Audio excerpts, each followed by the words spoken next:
Hello,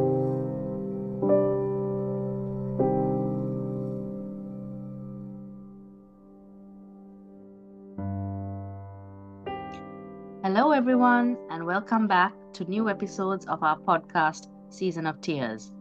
If you followed us last year, you'd know that we collected stories from those who were there during one of the darkest chapters of Sri Lankan history, the anti Tamil riots of July 1983, better known as Black July.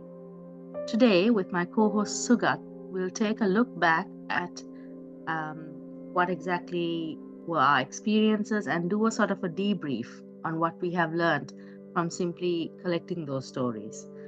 So Sugat, hi, how are you doing?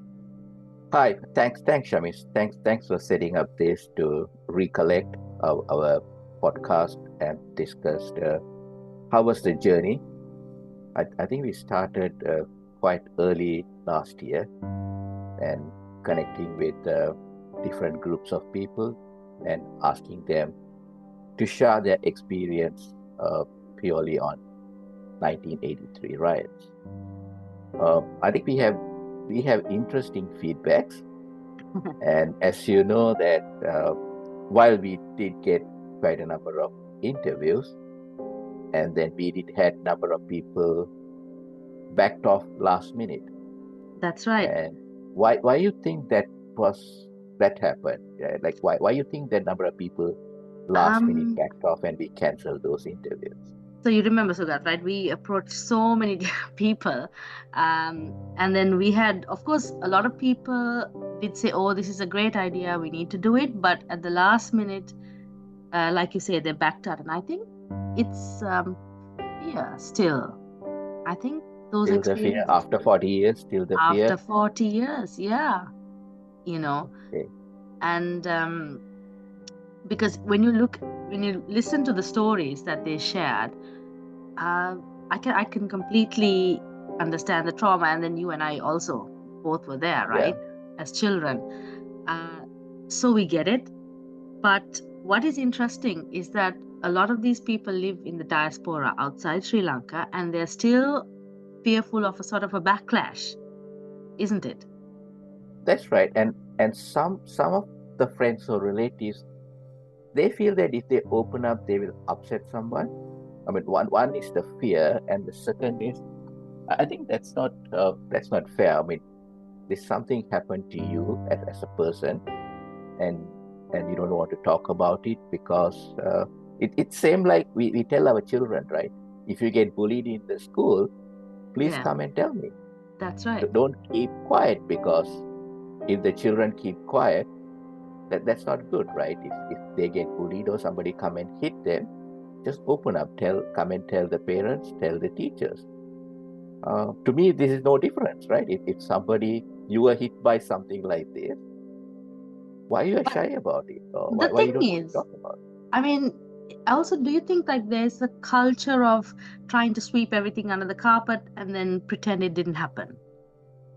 it? Yeah, I think that is another group of people. But on those interviews we gathered, and they have been very interesting. I can't say interesting stories. They were like a lot of people. I remember one of our friend you interviewed, and he kind of opened up and said that he felt so glad that he was able to share his story, because he has been bottling this up for about 40 years now, and he had a chance to just let it go and then share with others. Yeah, And and how was your experience interviewing him? yeah, I mean, it was. I just had to do the introduction, and he honestly he led the whole in. It was more a sharing rather than an interview, and in a way, I think it's a way for people also to move on. Sometimes if you had a traumatic experience and you keep it inside you, it manifests itself in so many different ways. But if you have a platform to share it, um, that really is a starting point, not just for yourself to heal, but also to educate our children that this should never happen again, isn't it? That's correct. Yeah, I mean, I mean, say 1983 back in Sri Lanka. It's not that we had any counseling, right? No. You get hit, and then you just move on, and that there was nobody. Whatever happens, I mean, if you had a wound, you go and get yourself fixed. But outside of that, if you are mentally down, and all of us were at the bottom level mentally, and And there was no what's support. yeah, and what's interesting, Sugat, is all of those interviews, I think, except for maybe one or two who were over 18, a majority of those who shared their stories were children. Yeah, that's Like you and I. It affects you in a very profound way, that then you have to, for 40 years, you have to simply not talk about it, and you have to ignore that side of it, and like pretend it never happened, and be nice to people in your neighborhood and all of that, knowing that these were the instigators, some of them even. yeah, and one of the reasons we did this Season of Tears series is, okay, some can talk, and there's a lot of people have been listening to them, and there's another way of healing, right?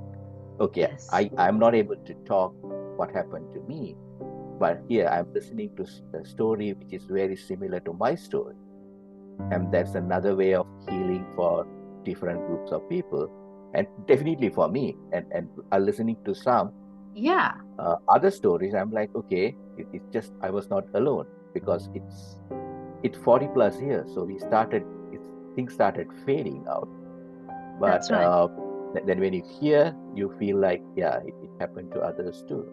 And the whole thing with educating our kids, like even talking to my own kids about what happened, is like a minefield sometimes, because there's so much to negotiate. I mean, like what we went through and why. The question is why. I think children always ask why. Why were you treated differently? We are all human beings at the end of the day. But what does your ethnicity, your language, your religion have to do with just being a human being? I think that's a good starting point to our next season of Tears. Next series which we are planning to host and talk to people or discuss between us on why 83. What was the trigger point from? Do we start from 1956, or do we start even way before that, after that? So listeners, that's something Shimi and I are planning to do as a next series, and to see how we are going to tell the story about why 1983 happened, and it's not overnight. Yeah, that's right. And also, it would be a sort of a searching for answers. Mostly, there are people who do bad things, but when good people stand by and do nothing,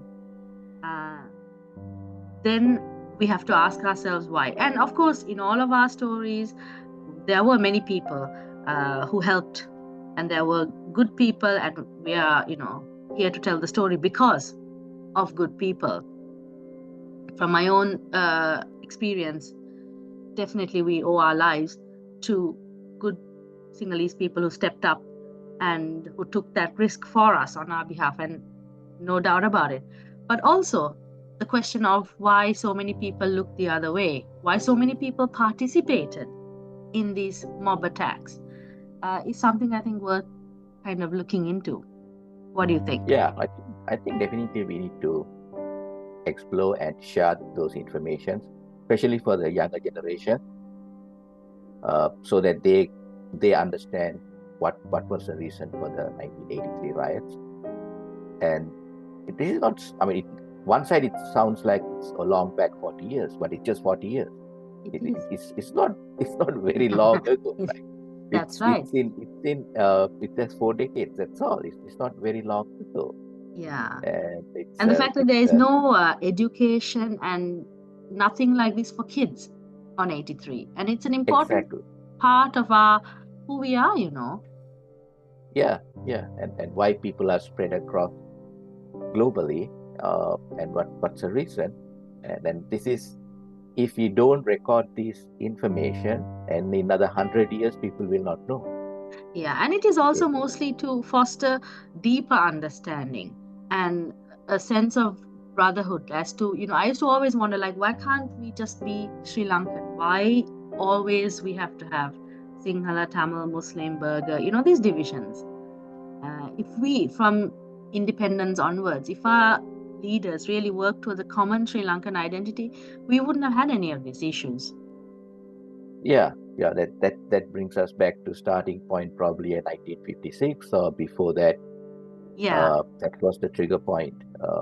So I guess our next series is going to be released soon. Yes, and we will be And looking into all of this and more. And if you've got any comments, any suggestions, please leave it in the comments section and we'll pick it up from there. So, yeah, look forward to all this and more from us. Thank you, Sugat. yeah, And thanks, Shami. Thank you. thanks, Talk to you. everyone, for tuning in. See you next time. Thank you.